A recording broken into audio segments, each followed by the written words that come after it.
knowledge of these rules that we have learned through all of this electronic assignment. The exercise says the following. This is an exam style question. Given that the graph of for part A, given that the graph shown is graph f, sketch the graphs of f prime and f second. Okay, so we don't have here the function f. We just know that the red curve over there represents function f. Okay, so there's something very important that you should know here. If we have a function f, which in this case is a quadratic function, then function f prime will always be 1 degree less than the function f. So if this is a quadratic function, function f prime must be a linear function, and the second derivative must also be a 1 degree less than f prime that f prime, the first derivative. Okay, so we're always going 1 degree less whenever we go from the function to the first derivative to the second derivative. Okay, so let me write that down. I'm going to write it as f prime of x is always 1 degree less than f of x, and f second of x, the second derivative, is always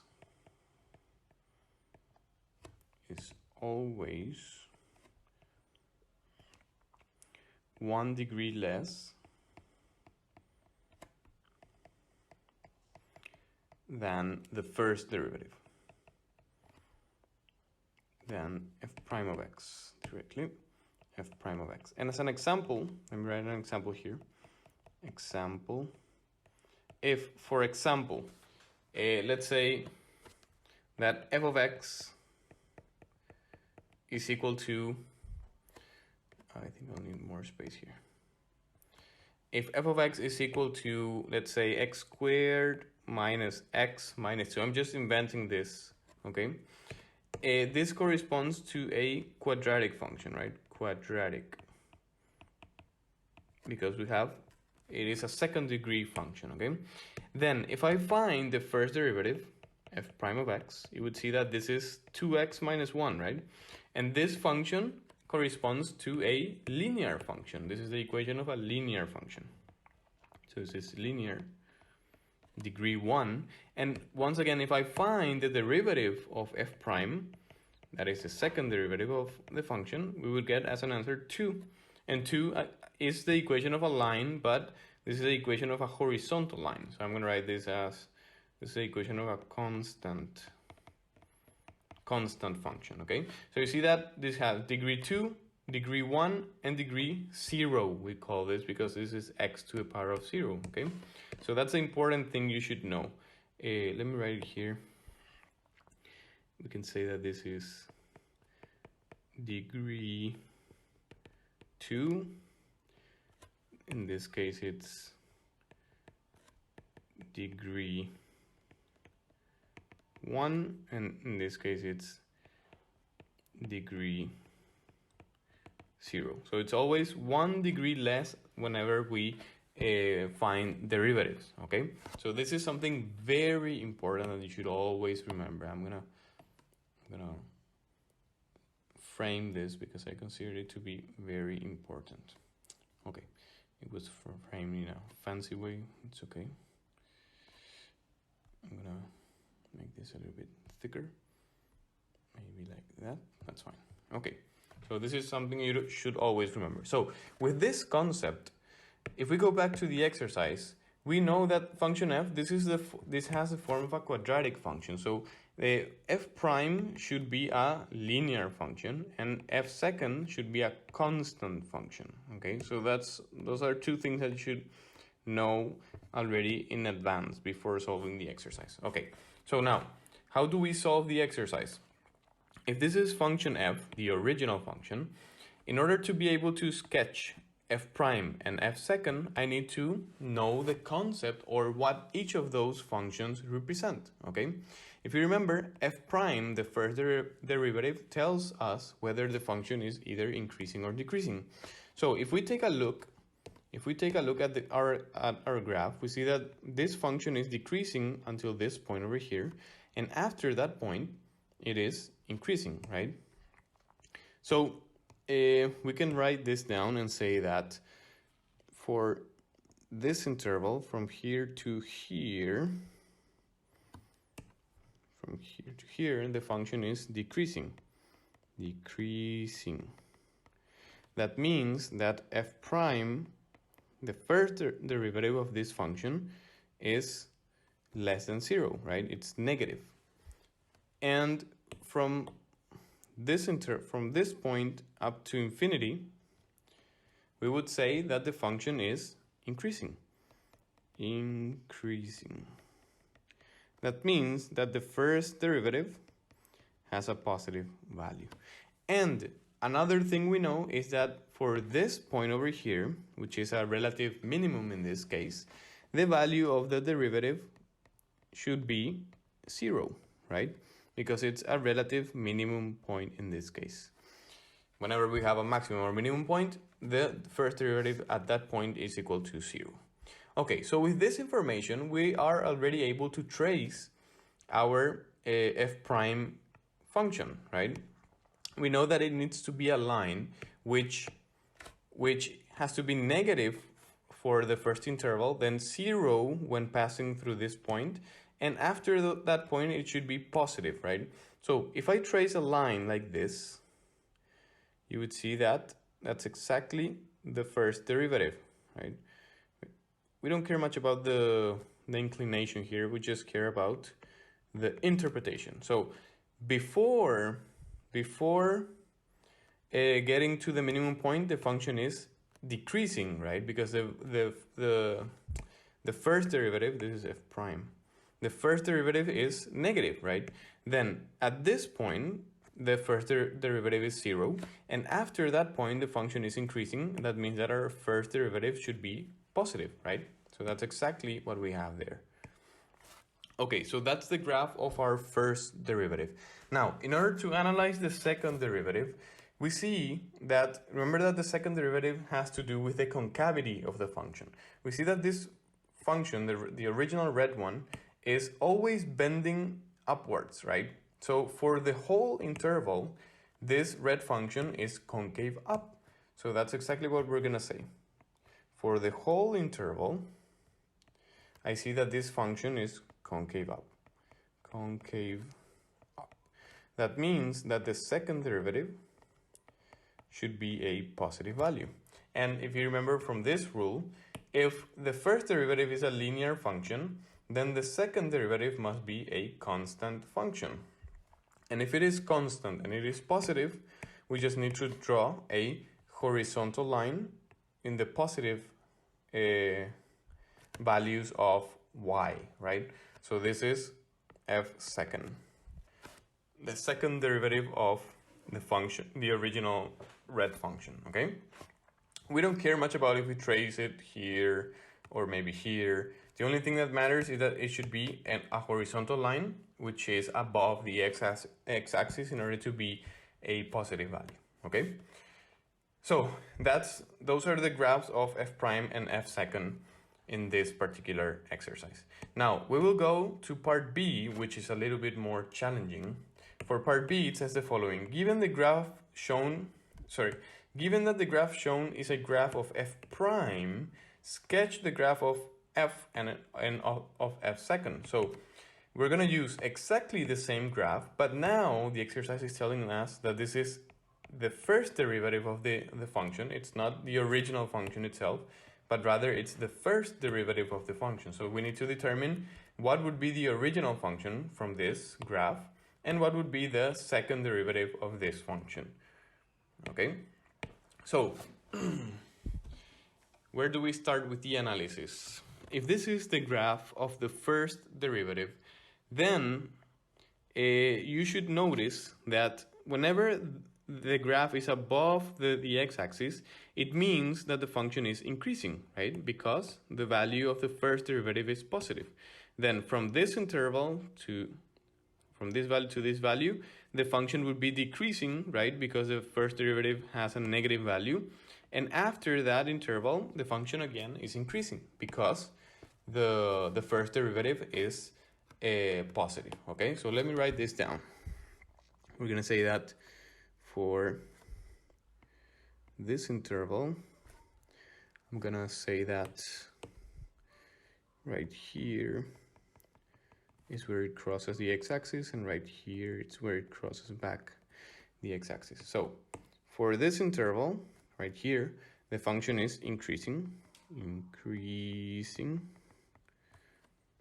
I change the size. So for this interval, it is increasing. Why? Because the first derivative has a positive value. It's above the x-axis. Then, for the second interval, the function is decreasing because we are below the x-axis. So for this interval, the function is decreasing. Why? Because the first derivative is below 0. It's a negative value. Negative value. Finally, for the last interval, again, we have a positive value for the first derivative. So this is again increasing, right? So this is increasing because f prime of x is greater than 0. Okay, so we already know some basic things about this function, okay? Another thing, if you take a look at the points where the first derivative is 0, we have 2 points where the first derivative is 0, right here and right over here. If you remember, in order to determine whether these points correspond to a maximum or minimum, we need to analyze the sign before and after those points. So let me write this down. This is a point where f prime of x is equal to 0, and this point is also a point where f prime of x is equal to 0. So if we analyze the signs, for example, before this point over here, the function has a positive first derivative. That means that it is increasing, and then after that point it is decreasing, right? Because it's in the negative part of the coordinate. So if it passes from positive to negative, then remember we're talking about a relative maximum, right? Because here it is positive, it is increasing, and then it is decreasing. And the opposite occurs here at this point. We come from a negative first derivative and we pass to a positive first derivative. So for this particular point, we're decreasing, and then we have the minimum point, and then we're increasing, okay? So with that information, we can determine that,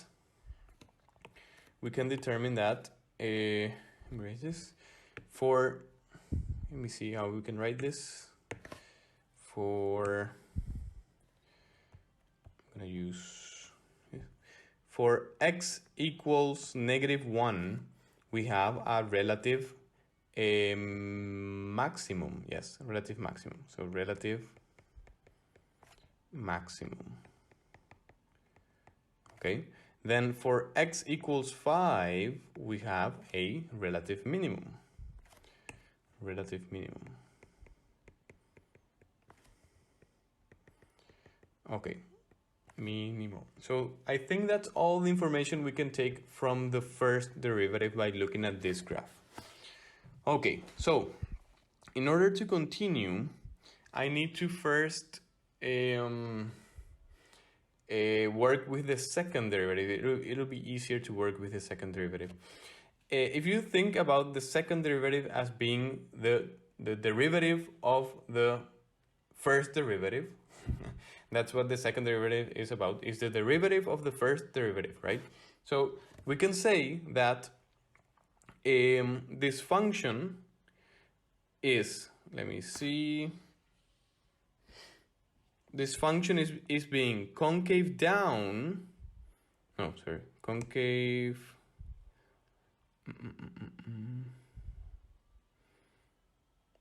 Let me think.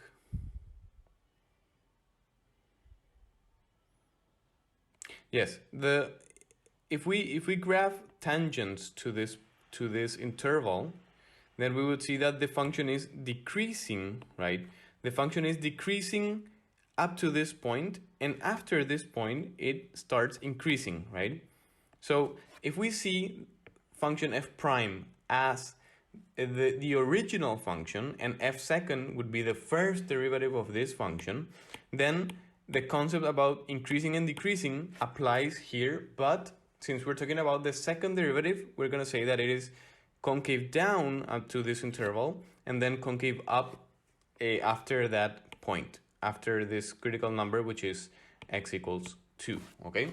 So that's one thing we can say. So let me write this down, from this value up to, I need to bring this, I'm going to bring it with gray. This is like our frontier there, okay? So from this value up to here, the function is concave down. Let me change. The function is concave down, right? Because the first derivative is decreasing, okay? The first derivative is decreasing, so we're talking about concave down as the second derivative has a negative value.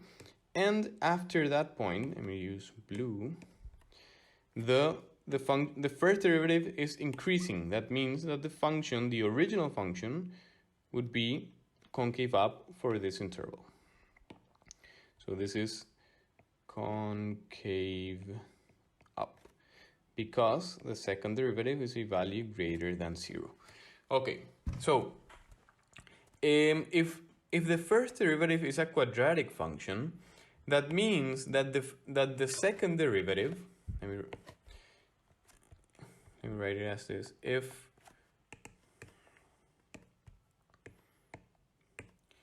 f prime is a quadratic function,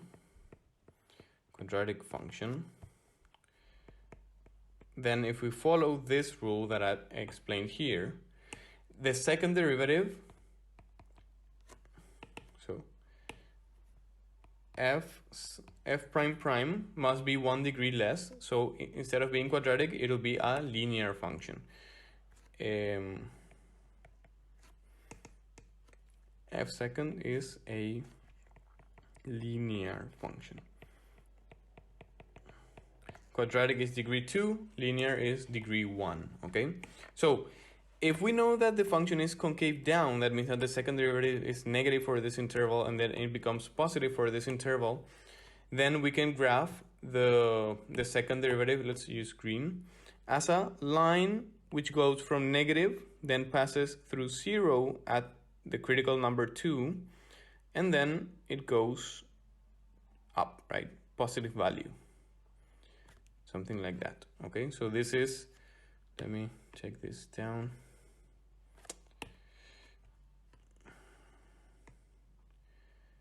There, so with green, we already have f second, okay? It's a straight line that passes through a point 0 at the critical number, right? Because it changes concavity for that point.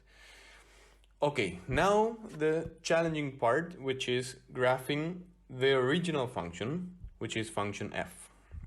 Okay, with all of this information and also knowing these 2 points which correspond to relative maximum and minimum points, and also something very important, we know that this point over here corresponds to an inflection point, right? Because it changes concavity, changes in this case from negative to positive concavity. So we can write that down. X equals 2 corresponds to an inflection point. Inflection point.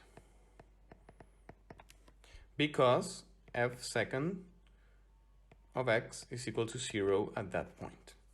And we have change in concavity of the function. So if we plot this important information we have here, relative maximum, relative minimum, and inflection point, for x equals 1, we should have, for x equals -1, we should have a relative maximum. So I'm going to plot for example, a maximum right over here. These are all sketches, so it does not have to be precise, okay? Then for x equals 5, we have a relative minimum. So for x equals 5, maybe I'll draw something somewhere around here. There should be a minimum. And then there's an inflection point. That means that it changes concavity at x equals 2. So maybe I can plot this point over here, which should not necessarily be at y equals 0, but we could make it there. We could put it there because this is only a sketch. Okay, so now using this information, we know that the function must be increasing, then decreasing, then increasing. That means that the function should be increasing until it reaches the relative maximum. Then it decreases, passing through the inflection point, and then after the inflection point, it starts being concave up. It passes through the minimum point, relative minimum, and then it increases. Okay, so you see that this is the original function f, which if you take a look at this graph, it's a cubic function. So let me write that down. F is a cubic function. Cubic means that it has degree 3, which is one more than the quadratic, which is degree 2. Okay, so you see that this blue graph matches with all of the characteristics here. It is increasing up to here, then it is decreasing up to here, and then it is increasing again up to here. And if we analyze the concavity, you would see that it is concave down, it is bending down up to this point over here where we have the inflection point. And after the inflection point, it is bending up again until infinity, okay? So that's how we perform these types of exercises. They are very, very, very conceptual. You should understand what the first and second derivative represent in graphs in order to be able to really understand this type of exercises. So I hope this was clear. If not, please let me know and we'll try to clear doubts in future live sessions. We're going to be practicing with lots of exercises about this. Thank you for your attention. See you.